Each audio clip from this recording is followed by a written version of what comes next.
This room was designed to make a statement, and from the moment you see it, with its rich woods, its bold contrasts, and its tailored warmth, I think you'll know exactly what kind. It's bold, it's intentional, it's what class looks like when design meets purpose. But here's the part that most people don't see. Rooms like this don't always start with certainty.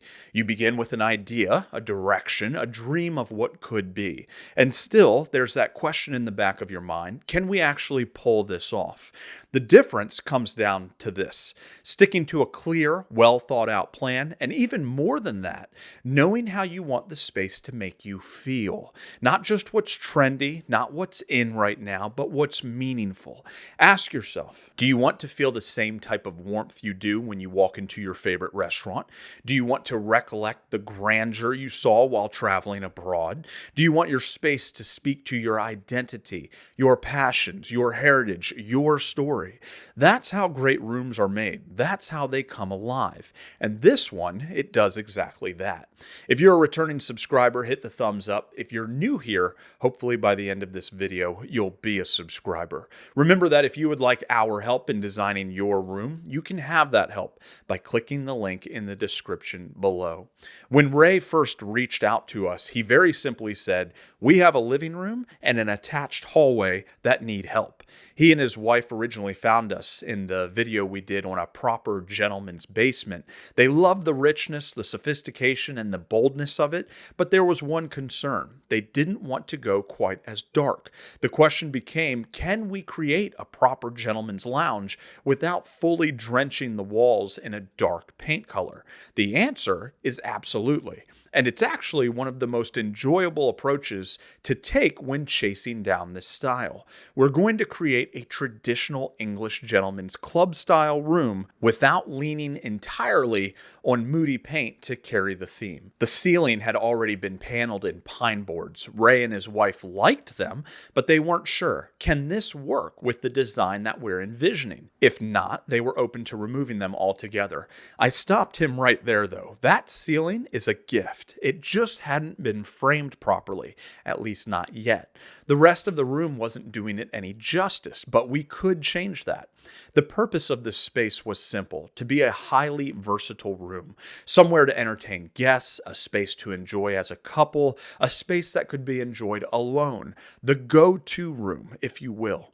Ray and his wife wanted two zones within this one open concept space: a sitting and lounge area, and then a dining and drinks area. He had a 77-inch TV he hoped to include, but only if it could be done tastefully and in harmony with the rest of the design.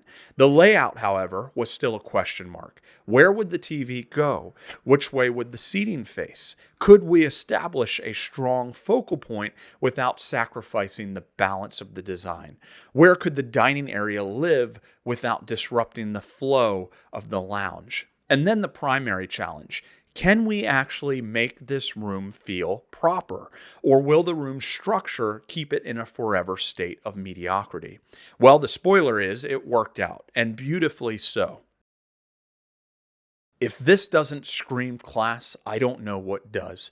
It came together like peach cobbler and ice cream. It's warm, it's rich, and it's deeply satisfying. Let's break it down. The pine ceiling above and the similar toned wood flooring below, these are like our two slices of artisan bread. It's the base of the design. What we needed were the right ingredients in between to balance and elevate the room. Now, to give some context, Ray and his wife live in a very cold region of the world. Snow and freezing temperatures are no stranger to them. So the inside of the room had to feel like a retreat. It had to be warm, inviting, and bright, but bold, a place of shelter from the outer elements. For the walls, we used shaded white by Faro and Ball on the upper walls. That's a soft, warm-toned white that pairs beautifully with wood and aged metals.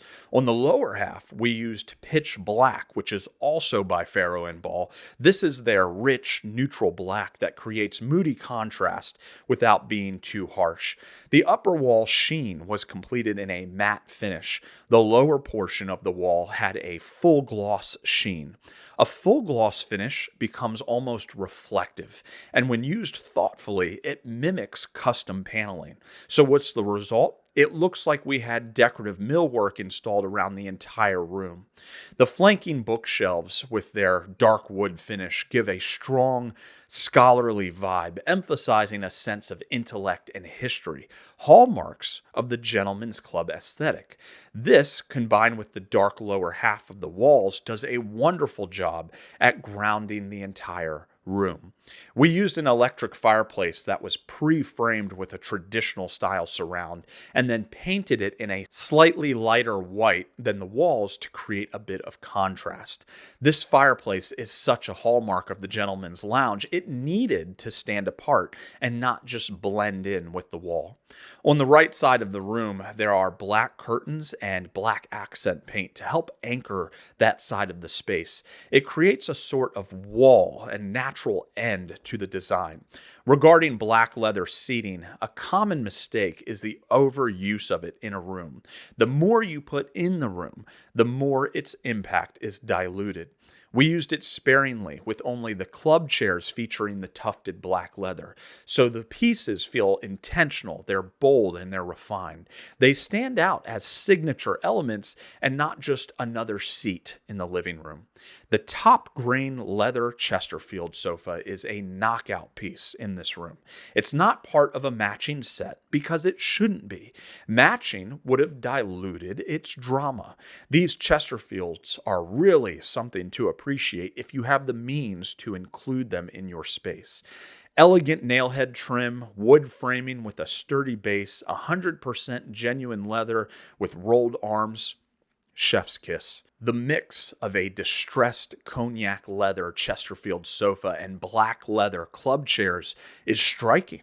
Both are classically masculine, but the color contrast is what creates that richness and dimension.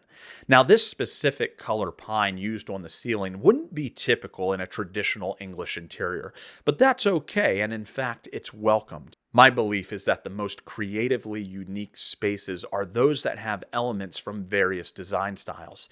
The ceiling is something that you would more often find in a rustic cabin or maybe a Nordic-inspired interior.